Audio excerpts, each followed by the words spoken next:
నాలుగేళ్లుగా దోపిడీ పాలన సాగించిన వైసీపీ ప్రభుత్వం ఈసారి ఎన్నికల్లో దొంగ ఓట్లని నమ్ముకుందని బీజేపీ ఏపీ అధ్యక్షురాలు పురంధేశ్వరి ఆరోపించారు. తిరుపతి లోక్సభ ఉప ఎన్నికల వేళ వైకాపా చేసిన అక్రమాలే ఇందుకు నిదర్శనమన్నారు. విజయవాడలో రాష్ట్ర స్థాయి కార్యశాల కార్యక్రమాన్ని నిర్వహించారు. ఈ కార్యక్రమానికి AP BJP chief Purandeswari, media incharge Nagabhushanam హాజరయ్యారు.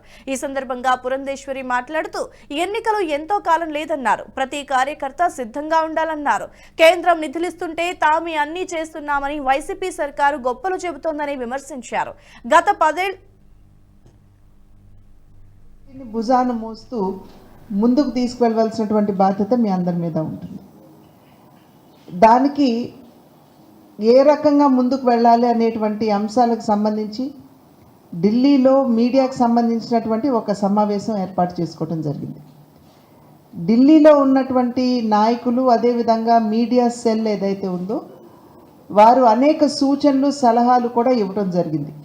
మొన్న నేషనల్ కౌన్సిల్ మీటింగ్ మనకి జరిగినప్పుడు 17-18 జరిగింది. 19-18 అనుకుంటాను. ఈ నేషనల్ స్పోక్స్ పర్సన్స్కి సంబంధించినటువంటి ఒక వర్క్షాప్ నిర్వహించడం జరిగింది. దానికి సంబంధించినటువంటి వివరాలు కొద్దిసేపట్లో నాగభూషణం గారు ఆ వివరాలన్నీ కూడా మన ముందు ఉంచుతారు.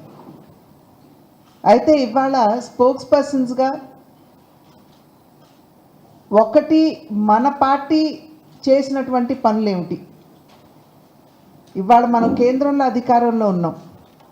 10 సంవత్సరాలుగా మనం అధికారంలో ఉన్నటువంటి సందర్భంలో నేషనల్ లెవెల్లో అంటే జాతీయ స్థాయిలో దేశానికి ఏ రకమైనటువంటి సేవలు భారతీయ జనతా పార్టీ అందించింది అనేటువంటి విషయంపై మనకి ఒక స్పష్టత ఉండాలి.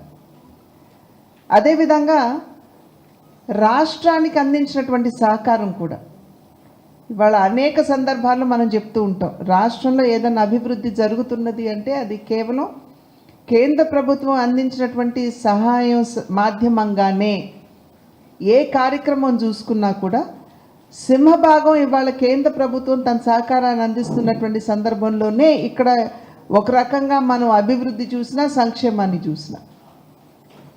అయితే మనందరికీ తెలుసు, అనేక కార్యక్రమాలు ఏదైతే కేంద్ర ప్రభుత్వం ప్రవేశపెట్టిందో మనం కనుక ఆ రాష్ట్రం అధికారంలో లేకపోయినట్లయితే ఆ రాష్ట్ర ప్రభుత్వాలు వారి స్టిక్కర్లు అంటించుకుంటూ ఇవి మావేనని చెప్పి ప్రాచుర్యం కూడా చేసుకోవడం జరుగుతూ ఉంటుంది.